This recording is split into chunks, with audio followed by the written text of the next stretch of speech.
You're listening to the StudioPTBO podcast, where we talk all things marketing to help you build and grow your business online.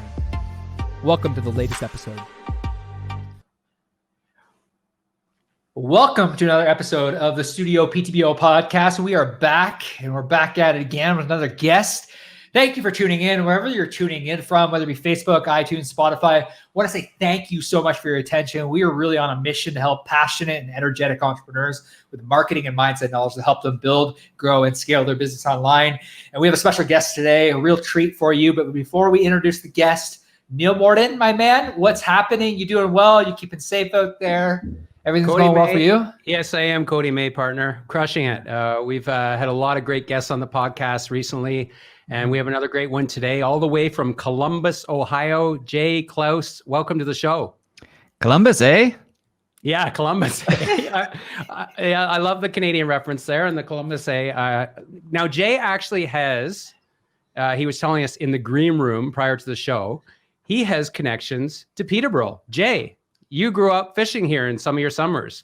Give us the lowdown on that. Every summer as a kid, my dad loves fishing, taught me to also love fishing. My mom and dad, both high school teachers, and so they got summers off. And in the summer, they would pack up the kids, and we would go with my aunts and uncles and their kids and rent a couple cabins in a campground up in, I don't think it's in Peterborough, it's very near Peterborough, at Rice Lake. And we would fish there for a week. Yeah, we'd catch bluegill, sunfish, bass, walleye. Amazing. Sometimes.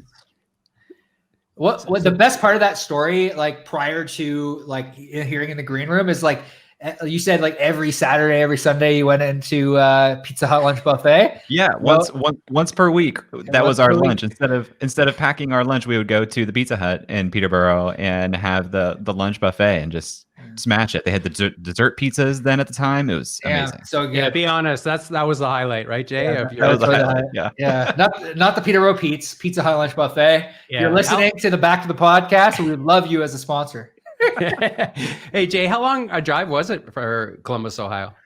Well, I grew up 2 hours west of here. I want to say it's been like 10 hours in total drive time. Like we would wake up real early in the morning, and I would sleep most of the drive. I still do that. My dad and I still go fishing places, and I'll still sleep most of the drive. But I think it was like 10 hours we'd go through Windsor. Wow. Yeah, that's cool, man. And Chatham, where Cody's from. And I think, Jay, at some point you got to throw it back and come on a fishing trip here with your dad again. To relive your memories. But today we're talking about your entrepreneurial journey. So Jay, again, based out of Columbus, Ohio, he's the creator of Freelance School Masterclass. That's the name of the business. And it basically helps creatives thrive, not just on the art side, but the business side, which a lot of people have a lot of problems melding those two together. So walk us through the backstory and genesis of that, Jay, and how you help young and older entrepreneurs. Totally. So, I mentioned that my parents were both teachers. When I went to college, the one thing I told myself I didn't want to do was teach. And I didn't know what I was going to do, but I figured if I go to a large enough university, when I figure it out, they'll let me do that. And so I went to Ohio State University, which is a major university here in the United States. They have just any major on the face of the planet that you could want. Wound my way through college in 4 years, starting in journalism, moving into finance, and eventually graduating with marketing. But along the way, what I really found that I liked was entrepreneurship. And so through the back half of college and immediately after college, I got really interested in starting businesses. So right after college, I helped start a digital ticketing marketplace called Tixers. We did the kind of the traditional startup thing. We raised some money. We were eventually acquired, and I was really burned out. And I said, okay, the startup thing isn't as cool and as sexy as I thought it was going to be. It's actually really, really hard. And I don't know what problem I want to dedicate the next 5 to 10 years of my life trying to solve. I think I'll go take a job and take a paycheck for a while. And so I took a job in product management at a healthcare startup here, and very quickly realized that I just missed the freedom of being out on my own and being able to make decisions and work on problems that I really cared about. Healthcare just wasn't something I really cared about. And in the United States, healthcare is just this huge mess that's very difficult to try and come to Canada. Totally. Yeah. So kind of out of necessity, when I left that job, I started freelancing because I didn't have an answer for what I wanted to do. I just knew I wanted to have a lot of flexibility and control over my time. And so I started building WordPress websites for people and helping them connect their other marketing systems and email systems to make funnels, to make it all work for their businesses. And at the same time, I began this online accelerator called Unreal Collective. In over 12 weeks, I would work with 15 to 20 business owners, helping them go from point A to point B, whatever that meant for them. Some of them, it was launching a new product. Some of them, it was, finding new clients. It started off with startup founders, but what I found was I began to really attract a lot more service-based business owners, people who were like wildly talented, wildly creative, really good at what they did, but they didn't understand the nuances of actually running a business. And with my background in startups, that was a lot easier for me. And working with products, I just saw what they were doing as this really great product that needed to be packaged and messaged and positioned and understood to their clients so they could sell more of it.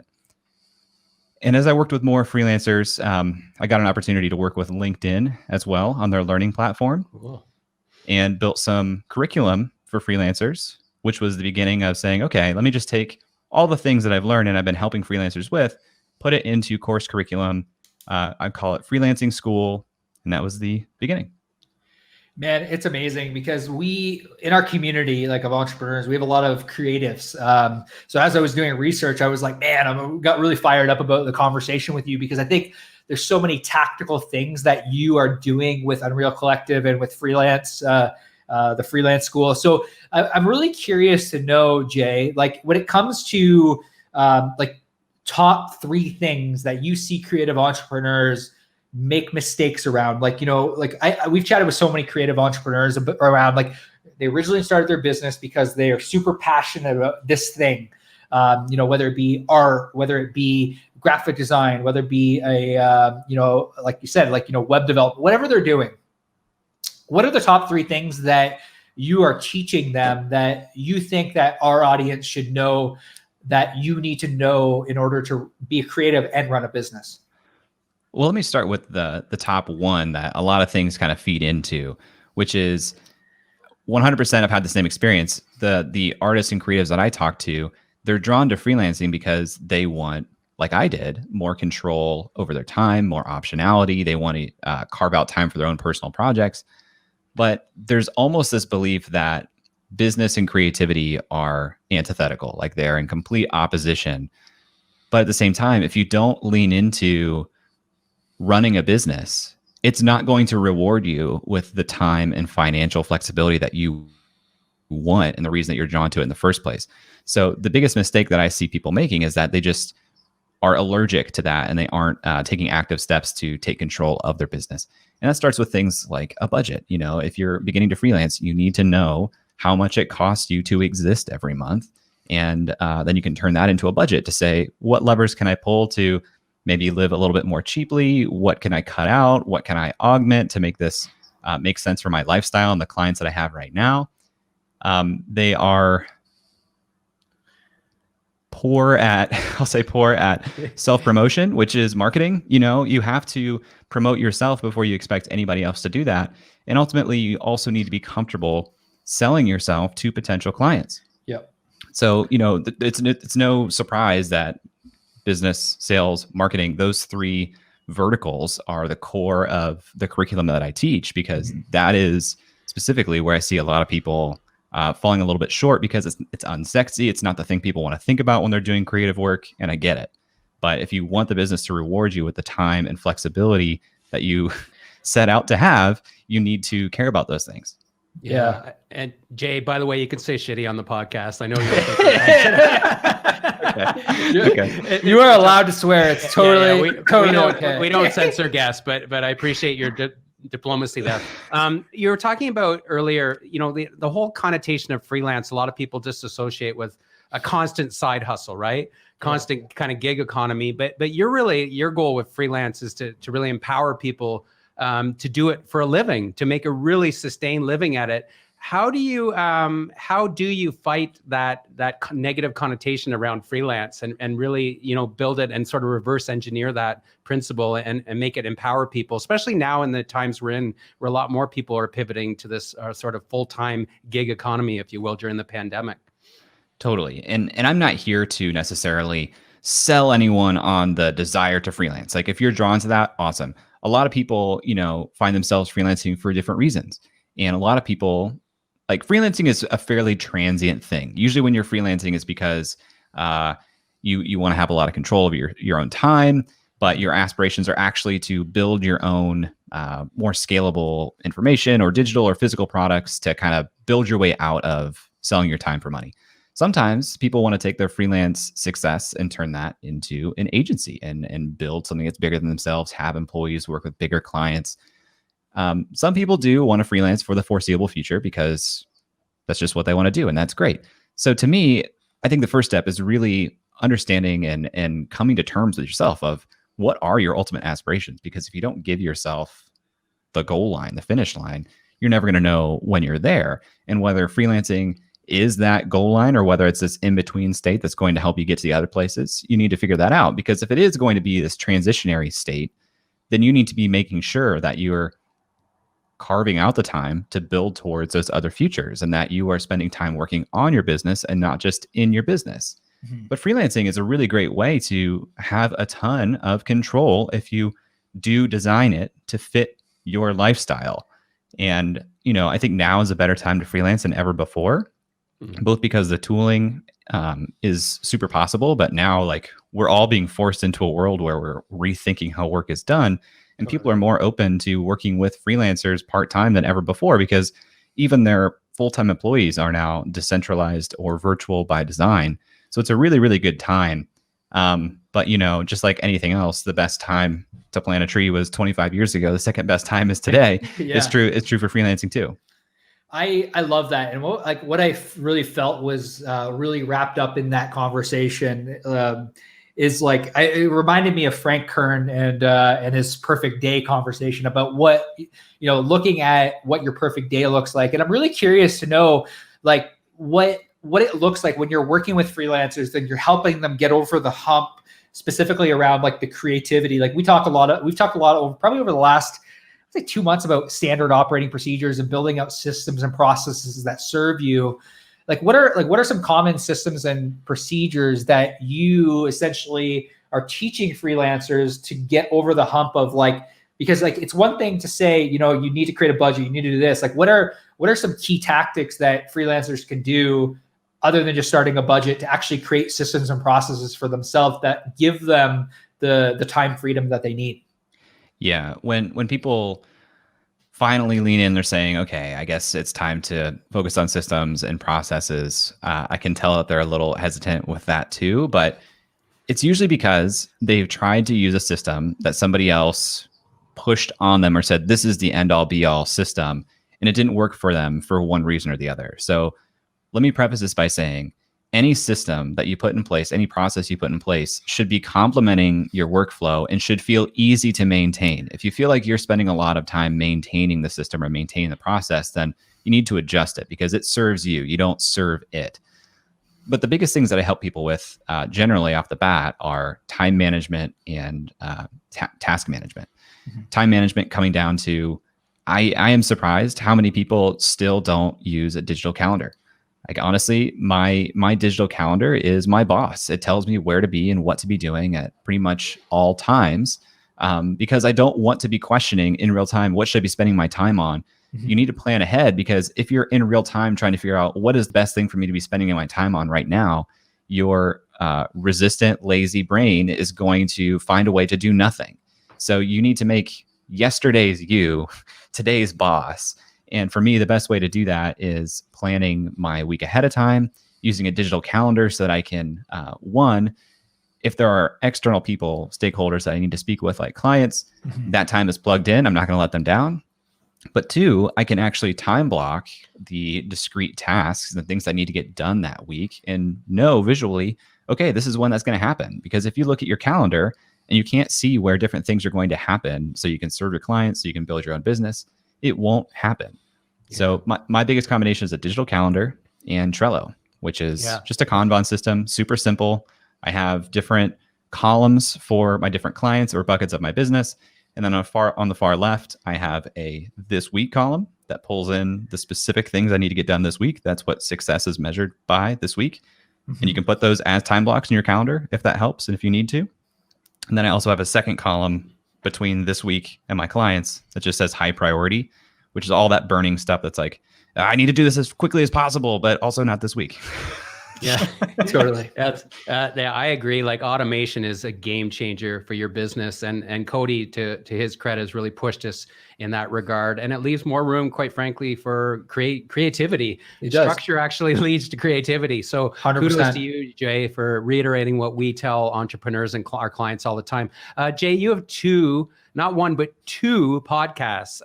Walk us through that and your whole idea of storytelling and authenticity and interviewing people and the leverage it provides you having these podcasts. Yeah. I never really started the podcast as a way to get clients. That's not my goal. Actually, I'm one of those people that freelancing was this transient part of going towards a life of being an independent creator. Like I wanted to make a living on my art and creativity through podcasting, through writing, through digital products, things like that. And freelancing has been the economic engine to this point to let me build that reality. So the first podcast, Upside, came out of kind of an opportunity space where I live in Columbus, Ohio, as you guys said. There's a lot of momentum in the startup ecosystem here in Columbus, Ohio. In fact, there is a company in town that just began filing for an IPO, an initial public offering, which has never happened for a Columbus company before. It's cool. Wow. But about 4 years ago, maybe 3 years ago, I was starting to get a lot of emails from venture investors on the coasts saying, we want to start looking in Columbus at the companies there. We hear that you're connected to those founders. Can you connect us? And I thought, yeah, I'll do that. But also, if you're going to invest in these companies, I wish I could invest in my friends. Like this feels like a signal that there's some value here that I'm not capturing. And I thought about starting a small fund, but that's a lot of work. I don't know if you guys ever thought about trying to raise a small fund for venture capital, but that'd be a lot of work. And my co-host and I, Eric, we decided, well, we want to learn what it's like to invest in startup companies in areas like this, but without money, how can we do that? And starting a podcast where we bring on founders and talk to them as if we are investors was a way to do that. So that was the reason why we started that complete side project just for fun. And that's, sorry to interject, but that was plugged on Business Insider, wasn't it as well? Yeah. We got some good press with that. We got a Fortune article that called it a top business podcast along things like Tim Ferriss and Invest Like the Best. And Business Insider said almost as good as getting an MBA, which is great from a couple of guys that don't have MBAs. It's the thought that counts. Yeah. And that was just something that we wanted to do it. And I had the time and flexibility to do it. Learned a lot about podcasting along the way. And this year, now that I knew more about producing a show and really enjoyed the medium, like audio is such a fun medium. Yeah. I wanted to create something that was more aligned with the core of my business, which is helping creators become more confident business owners. And the other problem I was trying to solve was I'm fortunate that over the years, I've met some really incredible, interesting people that are difficult to get time on their calendar and to access. And I had no reason or excuse to like collaborate with these people. And so I figured out a way to create a podcast that serves that audience and also lets me talk to my friends like James Clear and get a hold of people like Seth Godin. And that show is called Creative Elements. It's getting the best feedback of anything I've ever made, which is awesome. Wow. And it's a lot of work, but it's well worth it. I'm having a blast with it. And who knows where that will lead? But anytime you're creating your own stuff, it's kind of like making your own lottery ticket or lottery tickets. And I don't know if and when some person listens to it and brings me some crazy opportunity I couldn't even imagine, but I'm sure it'll happen. Yeah, and and as we were researching for this podcast, one of the things I noticed, I was like, oh wow, we had Seth Godin. For anyone that's listening back as an entrepreneur that doesn't know who Seth Godin is, he's a marketing goat. So the fact that you landed him on your podcast is huge. I really want to switch gears here and chat about exit strategies because, like you mentioned, like you're chatting about investment, specifically around Upside, because I'm really curious because I know there's a lot of business owners that, we have a really good friend who runs an accounting company, client of ours as well. He's always talking about exit strategies. Now this is more, I guess for me, it's kind of a selfish question because I'm, but I'm a host, so I guess I am allowed to ask selfish questions. When it comes to exiting, a business, or what should entrepreneurs look for when exiting a business, when looking at taking the next step, whether it be exiting, whether it be looking for venture capital, because we have so many people in our ecosystem, I think would find, because you have a background on that, I think they would find this useful. So I'm just curious kind of what your thoughts are around that. Like, obviously you can go listen to Upside for more detail, but I guess what are 3, 4, 5 different things that people should be looking for that are looking to exit, A, and then B, around venture capital? Let me start with the capital question, the investment question, because venture capital is the sexy thing that you see in headlines that people aspire to, and it sounds awesome. It's like, wow, people will give me money to build my business. I would love more, money to build my business. Venture capital is literally just one financial instrument to do that. It's only one source of capital, and it's for a very small set of businesses. It's for businesses that have aspirations at huge growth to be valued at hundreds of millions, if not billions of dollars. Totally. And those are huge valuations that very few people are trying to get on that treadmill. And what people don't realize when they are thinking about raising venture capital, that's not just the outcome that they want you to have. They will literally push you to go to that outcome or go bust, because the economics in venture capital, they expect most investments to go to zero. So even if a fund is structured in such a way that their exits need to be $1 billion, then they're going to push companies that get acquisition offers for $200 million. They say, no, turn that down. Let's build it bigger, because they need a company to cross that threshold. Yeah. And they expect most to go to zero anyway. So, in this space, if you're not building a highly scalable tech-enabled company that can be valued at, north of $1 billion, or at least north of like $200 million, it's just going to be hard to access venture capital as a form of funding. There are tons of other forms of funding, though. Like, a lot of it is non-dilutive, and a lot of it is really old school, like bank loans, SBA loans, all kinds of ways to get funding depending on your business. But when it comes to exits, this is something that I think most people can and should think about for their business, because ultimately you should have a vision for, like, what if this goes really well? Like, what is the end result of what I'm building towards here? And you don't necessarily need to have a financial exit to another company. It could be, I hope to build this to a place where it's throwing off this many dollars in cash, and I can hand it down to my son or daughter, and they can run it and have that economic engine themselves. And I, collect a pension of X. Like, that could be your exit plan from your company. If you're thinking about a real exit, or kind of a more traditional exit, I should say, you need to think about, who is this valuable to? And think about it in the framework of, companies buy a company that they would rather buy than build. Like, your options, if you're trying to innovate and grow your business, are to buy or build. That's the way it is. So yeah. You are building something in your business that is valuable to somebody, and that may be your client list. It may be more valuable for them to purchase you and your team and your relationships than to try to spend years forming those same relationships with your clients. You may have proprietary software that they would rather purchase your entire company to have exclusive rights to than try to build it themselves. So think about the assets that you're building. Relationships are an asset. Skills are an asset. But typically, if a company is buying you for relationships or skills, you're now signing up to work for that company for some period of years. It's not just a cash out and bro down situation.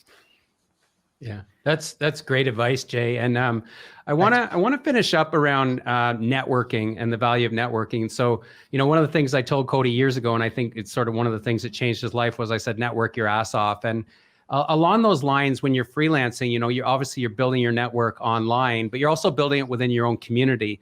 And sort of walk us through the documentary you did, because I'm fascinated by that. How you bootstrapped it, but also, the impact in Columbus, Ohio, of the entrepreneurial ecosystem there. So the documentary you did is called Test City USA, and it's on your community as kind of a beta test, if you will. Walk us through that, doing the documentary, and what it means to be part of an entrepreneurial ecosystem in your startup community. Yeah, and I'll talk to the film first. And if you want to dive even deeper into the networking aspect, I'd love to do that because I think that's important for let's do it. creatives and freelancers. So, I mean, basically, as far as networking goes, if you're looking to get clients, you have essentially 3 strategies as a freelancer. You can go to a platform like Upwork. You can go to other agencies and subcontract for them, and they kind of do the prospecting and they pay you to do some deliverable of the contract and give you a small bit of it. Or you can go direct to client and find your own clients that way.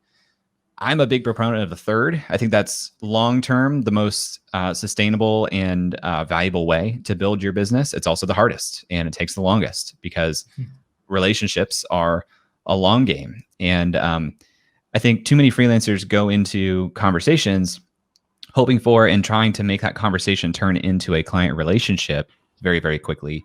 And statistically, if you look at the people in your life, almost none of them will ever be clients. You work with a handful of clients at a time, a couple dozen per year. You talk to hundreds of people, if not thousands of people over the course of a year or two. So statistically, almost no one is a client. So instead of focusing relationships and conversations on creating clients, instead focus on making that person across the table from you or on the other side of the phone just like you. Like people hire who they know, like, and trust, and often they will refer people they know, like, and trust. And a lot of us survive on word of mouth referrals. So you might as well spend your time talking to people and creating an advocate out of that person because they may refer clients to you, even if they end up hiring you themselves. They advocate to themselves that they should hire you. So that's what I'll say about networking. It's a long game. Focus on making friends and being interesting and valuable and likable, as opposed to, showing that you should hire me right now. Now the film, and thanks for asking. We made that last summer through the Up Company, is the company behind Upside, that podcast I was talking about. My partner and I, we knew that we wanted to give a more holistic look at a startup ecosystem, because on the podcast, we'll talk to one founder at a time or one investor at a time. And eventually we're starting to get multiple viewpoints from the same city. We thought it'd be really cool to try to marry these things together into one piece of audio to give a more holistic look at Kansas City, Missouri. But that would be really hard to do in audio because you can't have the visual cues. It's hard to keep the voices straight. And we just kind of put it on the shelf because we said, well, that should be video. We don't have that equipment and we don't have that skill. We had the opportunity last summer through a program with Ohio State University. They gave us a couple of interns, and the internship was funded by the university. And they said, they were student athletes. They said, we want our student athletes to get useful career experience during the summer because most student athletes don't become professional athletes.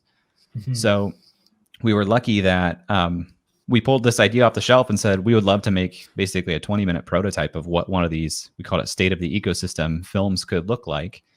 And one of the student athletes was aspiring to be a filmmaker. He applied and just blew us away with what he was able to film and create.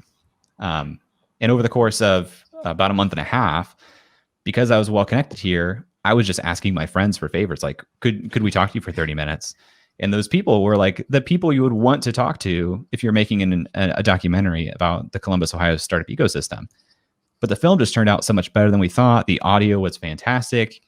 And we had, hours and hours of footage because we interviewed like 24 people. And we started thinking, well, maybe we should just try to cut this together into something that's full length. And every step of the process just kept going really well, like better than expected. We went to a local theater about premiering the film on a big screen because we just thought that would be cool.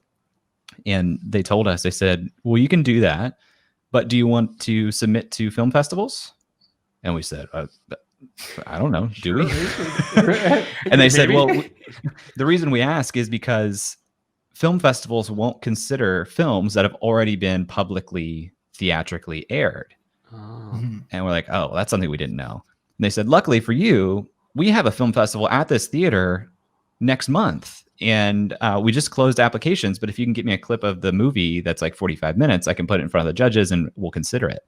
And so we turned around and we edited like a poorly edited 45-minute clip. They said, great, you're in.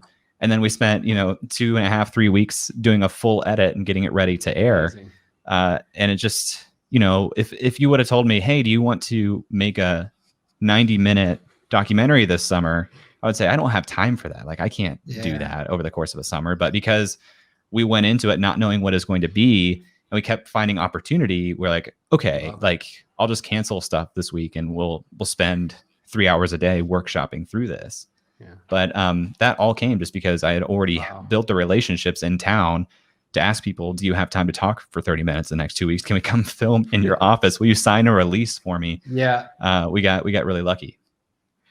Man, there's so many like key aspects in the conversation around referrals and even in the networking conversation. Like I hope that anyone listening back really got that. Like anyone listening in the StudioPTBO mindset, business secrets, whatever you're listening back, like so many key aspects about building relationships. And there was one key element that you mentioned when we were talking about referrals. And when I was back in the days with Best Buy, I spent 10 years in the telecom industry, working as manager and managing teams. And one of the things that they really focused on was likely to recommend. That was a really big key metric that they were really focused on. And that's really, at the end of the day, like that's what drives business forward.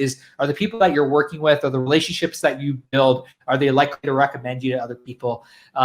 Jay, man, I thank you so much for your time. And if somebody were to want to find out where the documentary is, where they can watch it, B, where your podcasts are, and then C, more information about you, where is the best place to find you? Best point of entry is just at jayclouse.com. You can find me on Twitter or Instagram at Jay Clouse, and you'll be able to find your way to any of those other things from there if I've done my job marketing myself well enough. But that should be your single best point of entry.